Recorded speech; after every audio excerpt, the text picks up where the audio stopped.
You have the Milwaukee Bucks fans shaking in their boots. The Milwaukee Bucks franchise, they are scared to death that Giannis is going to lead the Milwaukee Bucks. So IShowSpeed is doing a stream with Giannis, and he asks him, Giannis, are you staying in Milwaukee? He says, probably. We'll see. I love Milwaukee. But he doesn't really sound too confident about that. Let's get into the video. LA, the tax is bad. New York, tax is bad. Yeah. Hell no. A lot of people have tried to convince me.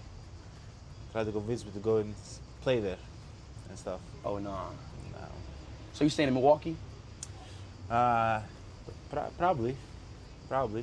We'll see. See. So I know Miami Heat fans, you guys want Giannis, but I've already said this before. The Milwaukee Bucks have made it clear. If they're trading Giannis, the other team they're trading him to, their whole roster is going to be gutted. That means the coach is gone, the cheerleaders, the arena, everything. They're going to want all the first-round picks, second-round picks, young players, old players, vets.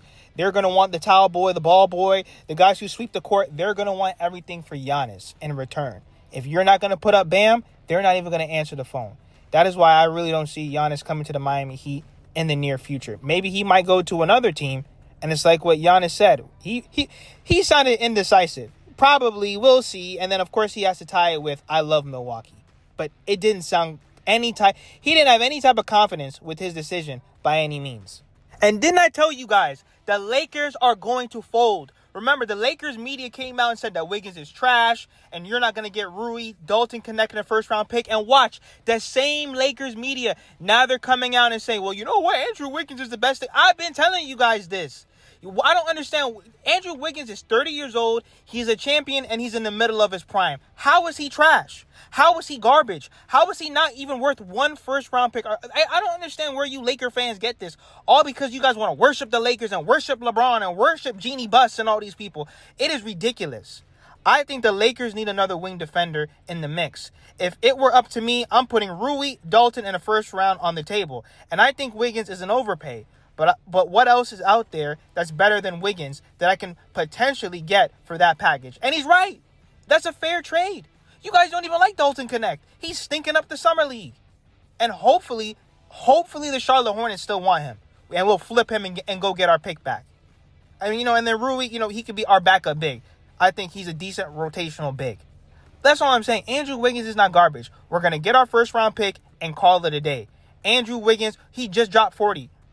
I understand he didn't play well in the Cleveland series and he was banged up. He got traded in the middle of the season. I don't even think he really wanted to be there. The Warriors were boo-hoo crying that they traded him. There was a lot going on. Jimmy Butler leaving and 10-game losing streak. There was a lot going on last season.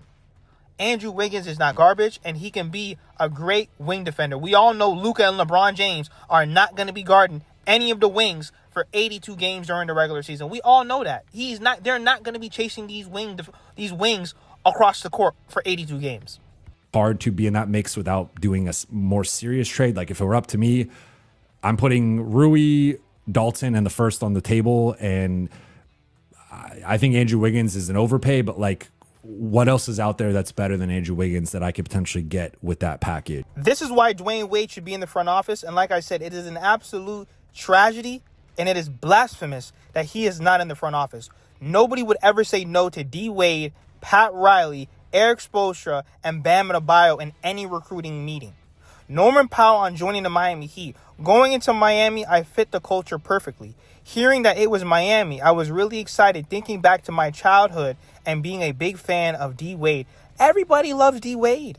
And everybody who comes to Miami, one of the main reasons is because of D. Wade. Look at LeBron James and Chris Bosh, and that led us to 2 championships. Terry Rozier, Victor Oladipo, Jimmy Butler, and now Norman Powell. Everybody comes to Miami because of D. Wade. They want to actually play. They were fantasizing about that Miami Heat jersey. Now they can actually do it in real life.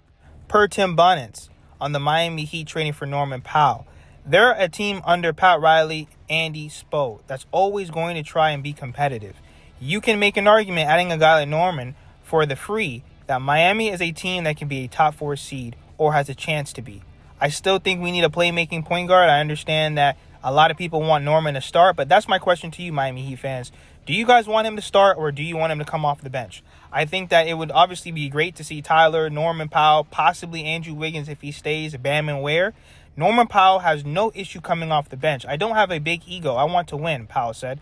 Starter or off the bench, I see myself as one or two option that can help carry a team, and that's what we need. This Miami Heat offense is atrocious, and you're actually adding a former or a borderline all-star. He should have been an all-star last season. He was balling out of his mind, and he's a great shooter. Let's get into the video.